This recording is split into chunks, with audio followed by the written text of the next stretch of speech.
food had passports, what would their nationality be? You'd probably guess all of them right, but let's give it a try.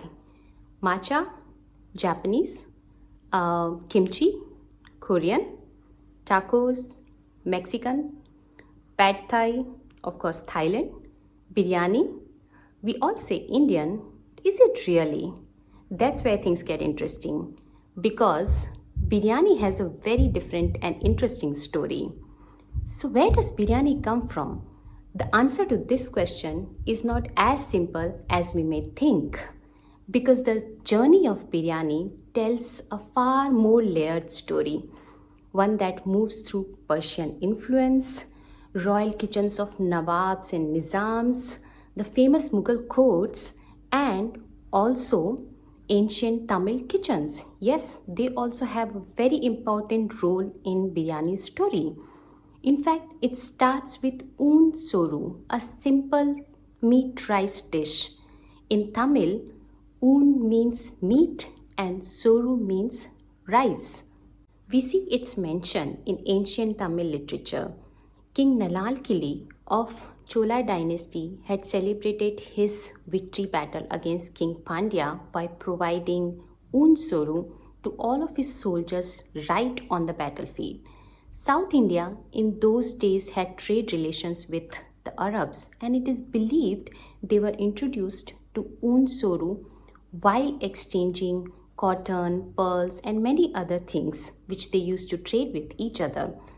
This dish was then taken in Persia and further refined there. Yes, the same Persia which we know as Iran today. Slowly it evolved into something which we now know as biryani. No wonder the biryani word actually is derived from two Persian words, biryan and birinj. But the Persians did not only give the name to biryani, they also gave the dum cook style of slow cooking, a very signature cooking style of cooking biryani. The dish then came back to India with the Mughal rulers, but this time it was not South India, it was North India. The Mughal Empire, which ruled from the early 16th century to mid 18th century, actually played a significant role in the popularization and evolution of biryani. There is actually a notable reference of biryani in Ain-e-Akbari, the 16th century document which details the administration and culture of Akbar's court.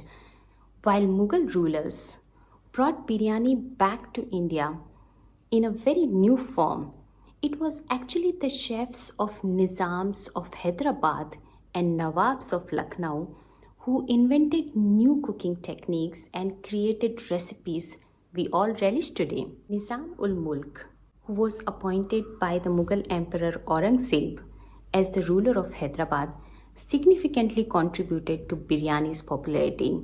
Kachi Yakhni biryani was actually a special creation by Nizams of Hyderabad. In this technique, meat is marinated for long hours and then it is layered raw with rice and lots of spices. It is then slow cooked in a sealed pot for very long time, and that's how we get the kachi biryani.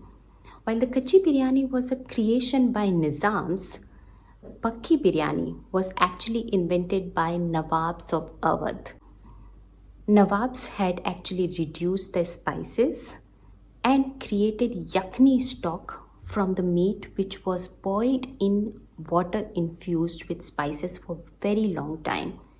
This was then layered with rice in a sealed pot and slow cooked for long hours. This biryani is called pakki biryani or the cooked biryani, which we today know as Lucknowi biryani. Over time, biryani traveled out of royal kitchens and became food for general public. Today, it's food for all in India, rich, poor, and everyone in between, enjoyed at celebrations, festivals, family gatherings, and even in everyday meals. But every region in India has its own specialty.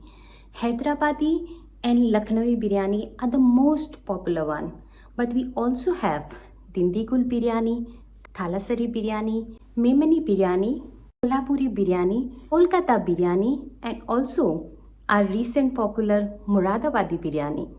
Each variety differs not just in its origin but also in its ingredients and how it is served. Generally, long grained basmati rice is used, but some in South India also use local varieties of rice. The type of spices and their quantities also change with each variety. Chicken or mutton are often the main ingredients, but in some coastal varieties, fish, prawns, and crabs are also used. And how can you forget the vegan and vegetarian versions of biryani which we get across India? Interestingly, how it is served also changes with different regional varieties. While most biryanis are served with raita, but you cannot enjoy Kolkata biryani without a side of richly cooked chicken chop, and the Hyderabadi biryani is never complete without mirchi ka salan. In spite of all these differences, what makes biryani so special is not just ingredients and how it is served, but the special method which is used to cook it. The perfect old method to cook biryani is dum fukt. It's a Persian way of cooking in a slow breathing oven. In this method, all the ingredients are layered in a heavy bottomed pot, which is then sealed around the edges and left to simmer on low heat for a very long time. The meat gets tenderized in its own juices while flavoring the rice. The aroma builds slowly, the steam stays locked inside, and each grain absorbs the flavor, making the biryani dish simply irresistible and super delicious. From royal kitchens to everyday tables, biryani has come a long way. Today, it's impossible to ignore biryani's popularity across India. As per Swiggy and Zomato, biryani is the most ordered dish every year for the last 10 years. Every minute, Indians order more than 2.5 biryanis. And that's not all.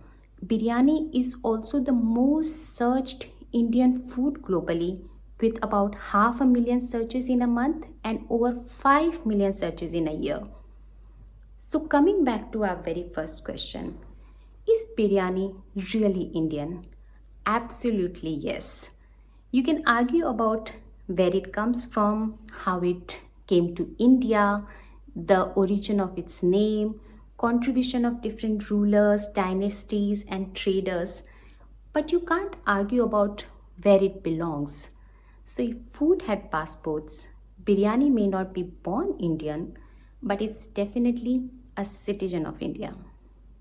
If you like this story, like this video, share it with others, and please subscribe to my channel. I'll see you soon in another very interesting story. Until then, bye bye.